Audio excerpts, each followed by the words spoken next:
नमस्कार। रेडियो रिमझिम से प्रस्तुत है स्थानीय हालचाल। पहले मुख्य हालचाल। नारायणी महोत्सव के साथ ही डुमरिया घाट पर उमड़ी श्रद्धालुओं की भीड़। भोरे पुलिस पर लगा भूमि विवाद में ज्यादती करने का आरोप। थावे रूट पर चल रही है जसवंतपुर के लिए विशेष ट्रेन। भूसाओं में घर का ताला तोड़कर लाखों रुपए की हुई चोरी। और पोखर में डूबने से एक महिला की हो गई मौत। स्थानीय हालचाल के इस अंक के साथ मैं अनिकेत मिश्र। अब हालचाल विस्तार से। मोहम्मदपुर थाना क्षेत्र के डुमरिया घाट पर स्थित नारायणी धाम पर नारायणी महोत्सव का भव्य आयोजन जिला प्रशासन की तरफ से किया गया था। इस दौरान गुरुवार की पूरी रात वहां हजारों की संख्या में श्रद्धालु और गणमान्य लोग इस कार्यक्रम में हिस्सा लेने पहुंचे। इस कार्यक्रम की शुरुआत गोपालगंज के प्रभारी मंत्री सह गन्ना मंत्री कृष्ण नंदन पासवान ने किया। इनके साथ गोपालगंज के जिला पदाधिकारी प्रशांत कुमार सीएच, पुलिस अधीक्षक अवधेश दीक्षित और बैकुंठपुर के पूर्व विधायक मिथिलेश तिवारी सहित दर्जनों गणमान्य लोग उपस्थित रहे। सभी लोगों ने दीप प्रज्वलित कर भव्य नारायणी महोत्सव का शुभारंभ किया, जिसके बाद गंगा आरती की गई, जहां वाराणसी से आए हुए विद्वान ब्राह्मणों के द्वारा भव्य तरीके से गंगा आरती की गई, जिसमें सभी लोगों ने हिस्सा लिया।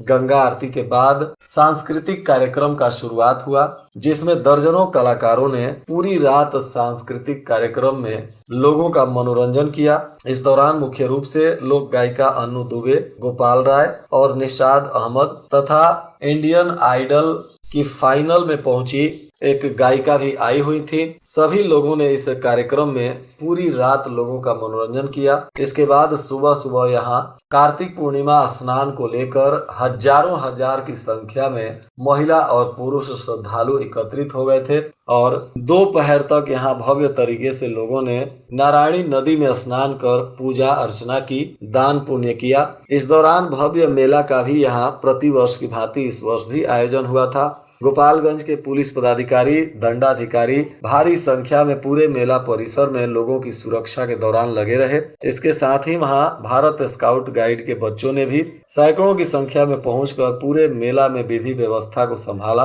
और प्रशासन का सहयोग किया, जिसके वजह से शांतिपूर्ण तरीके से आज भव्य और दिव्य नारायणी महोत्सव के साथ कार्तिक पूर्णिमा स्नान का भी कार्यक्रम संपन्न कराया गया।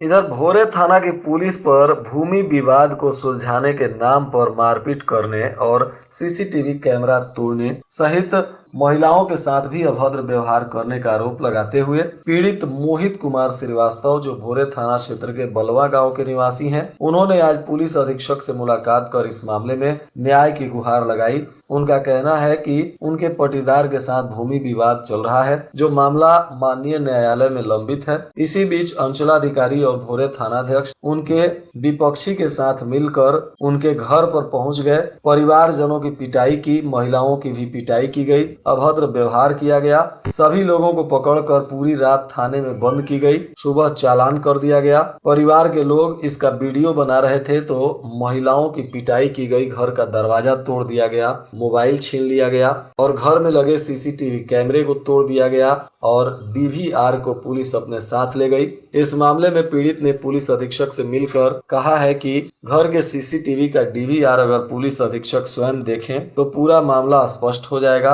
कि किस तरह उनके परिवार के साथ भोरे थाना की पुलिस ने गुंडागर्दी की है। फिलहाल पुलिस अधीक्षक ने इस पूरे मामले पर आवेदन मिलने के बाद जांच पड़ताल शुरू करवा दिया है।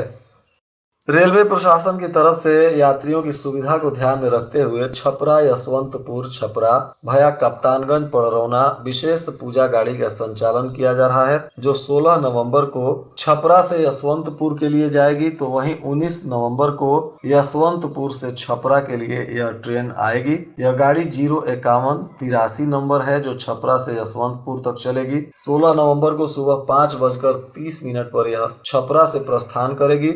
मसरख दिगवा दुबौली थामे पड़ौना कप्तानगंज होते हुए यह गाड़ी तीसरे दिन यशवंतपुर पहुंचेगी। तो वहीं वापसी में यह गाड़ी यशवंतपुर से 05184 नंबर की ट्रेन बनकर छपरा के लिए चलेगी। 19 नवंबर को यह गाड़ी यशवंतपुर से सुबह 7:30 पर प्रस्थान करेगी और थावे के रास्ते छपरा तक जाएगी। इधर थावे थाना क्षेत्र के भूसाओं में बुधवार की रात घर का ताला तोड़कर अज्ञात चोरों के द्वारा लाखों रुपए के संपत्ति की चोरी की गई है। इस मामले में पीड़ित जयराम सिंह ने पुलिस को आवेदन देकर न्याय की गुहार लगाई है। पुलिस अब मामले की तफ्तीश कर रही है। कार्तिक पूर्णिमा स्नान पर थावे प्रखंड के इटवा पुल पर यानी इटवा धाम पर भी हजारों की संख्या में श्रद्धालुओं ने दाहा नदी में डुबकी लगाई। स्नान करने के लिए श्रद्धालु 2 बजे रात से ही दाहा नदी में पहुंच गए थे, जहां लोगों ने दोपहर तक स्नान कर पूजा अर्चना की और दान इत्यादि किया। इधर कार्तिक पूर्णिमा के अवसर पर थावे जंक्शन पर भारी संख्या में श्रद्धालुओं की भीड़ देखी गई। दरअसल थावे मां भवानी के दरबार में पूजा आराधना करने और इटवा पुल पर स्नान करने के लिए दूर दूर से भारी संख्या में यात्री आए हुए थे। ट्रेन से आते और जाते आज पूरा दिन थावे रेलवे परिसर यात्रियों से भरा हुआ दिखाई दिया। टिकट काउंटर पर भीड़ इतनी ज्यादा लग गई थी कि लंबी लंबी कतारें यात्रियों की देखी गई।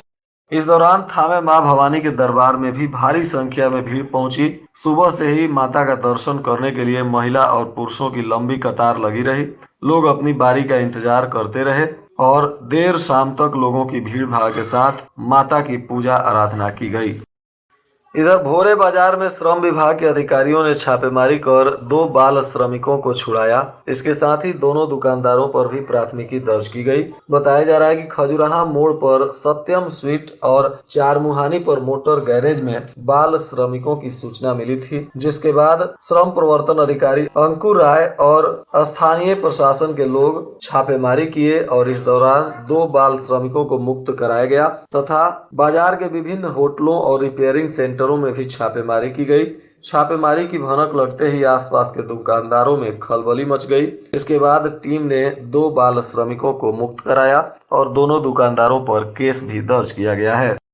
इधर थावे में शुक्रवार को पैक्स निर्वाचन को लेकर प्रतिनियुक्त शिक्षकों के बीच द्वितीय नियुक्ति पत्र का वितरण किया गया।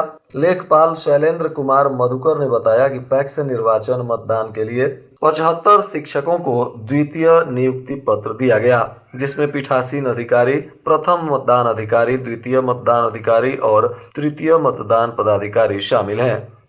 भाजपा मंडल अध्यक्ष भरत सिंह ने बीज वितरण में कृषि समन्वयक और किसान सलाहकार के विरुद्ध मनमानी करने का आरोप लगाया। उन्होंने थावे क्षेत्र में बताया कि किसान सुबह 10 बजे से लाइन में लगकर खड़े हो जा रहे हैं। जब बीज का वितरण शुरू होता है तो कहा जाता है कि टारगेट पूरा हो चुका है, जबकि कुछ खास लोगों को आधार कार्ड और डिमांड नंबर लेकर बीज दे दिया जा रहा है। उन्होंने प्रशासन से जांच कर उचित कार्रवाई करने की मांग की है। इसमें प्रखंड कृषि पदाधिकारी हरिशंकर प्रसाद सिंह ने कहा कि मैं अवकाश पर हूं। आरोप निराधार है, बीज में कोई भी कमी नहीं है। 1 सप्ताह के अंदर सभी किसानों को भरपूर मात्रा में बीज उपलब्ध करा दिया जाएगा। इधर बरौली थाना क्षेत्र के पिपरहिया चंवर में पोखर में डूबने से एक महिला की मौत हो गई। मृत महिला स्थानीय गांव के प्रमोद यादव की 40 वर्षीय पत्नी कौशल्या देवी बताई जा रही हैं। थानाध्यक्ष संदीप कुमार ने बताया कि पोखर से महिला के शव को बरामद किया गया है। डूबने की सूचना के बाद पुलिस वहां पहुंची थी। शव को कब्जे में लेकर पोस्टमार्टम के लिए भेज दिया गया। स्थानीय लोगों का कहना है कि महिला मानसिक रूप से विक्षिप्त थी। हालांकि पुलिस कई बिंदुओं पर जांच पड़ताल कर रही है। इधर जदयू पार्टी ने प्रदेश सचिव प्रमोद कुमार पटेल को सिवान जिले के 110 बड़हरिया विधानसभा क्षेत्र का विधानसभा प्रभारी बनाकर चुनाव में बेहतरीन काम करने की जिम्मेदारी दी है। इसको लेकर आज प्रमोद पटेल ने कहा कि पार्टी ने उन्हें जो जिम्मेदारियां दी हैं उसकी वे काफी मजबूती के साथ उसका निर्वहन करेंगे। उन्होंने इसके लिए पार्टी के प्रदेश अध्यक्ष उमेश सिंह कुशवाहा और मुख्यमंत्री नीतीश कुमार का हृदय से धन्यवाद दिया। पटेल ने कहा कि बड़हरिया विधानसभा का प्रभारी उन्हें बनाया गया है और वे पार्टी के वरिष्ठ नेता वैजनाथ प्रसाद सिंह विकल, रणविजय कुमार, इंद्रदेव सिंह पटेल, चंद्रकेतु सिंह, जिला परिषद के चेयरमैन संगीता यादव सहित तमाम जदयू नेताओं के साथ मिलकर सबके सहयोग से बड़हरिया क्षेत्र में पार्टी को मजबूत करने के लिए दिन रात काम करेंगे ताकि बढ़हरिया विधानसभा से पार्टी भारी बहुमत से विजयी घोषित हो सके। और आज के मौसम का तापमान गोपालगंज में न्यूनतम 18 डिग्री सेल्सियस और अधिकतम 26 डिग्री सेल्सियस रहने की संभावना है। अंत में मुख्य हालचाल एक बार फिर। नारायणी महोत्सव के साथ ही डुमरिया घाट पर उमड़ी श्रद्धालुओं की भीड़। भोरे पुलिस पर लगा भूमि विवाद में ज्यादती करने का आरोप। थावे रूट पर चल रही है जसवंतपुर के लिए विशेष ट्रेन। भूसाओं में घर का ताला तोड़कर लाखों रुपए की हुई चोरी। और पोखर में डूबने से एक महिला की हो गई मौत। इसके साथ ही रेडियो रिमझिम से प्रसारित स्थानीय हालचाल का यह अंक समाप्त हुआ। नमस्कार।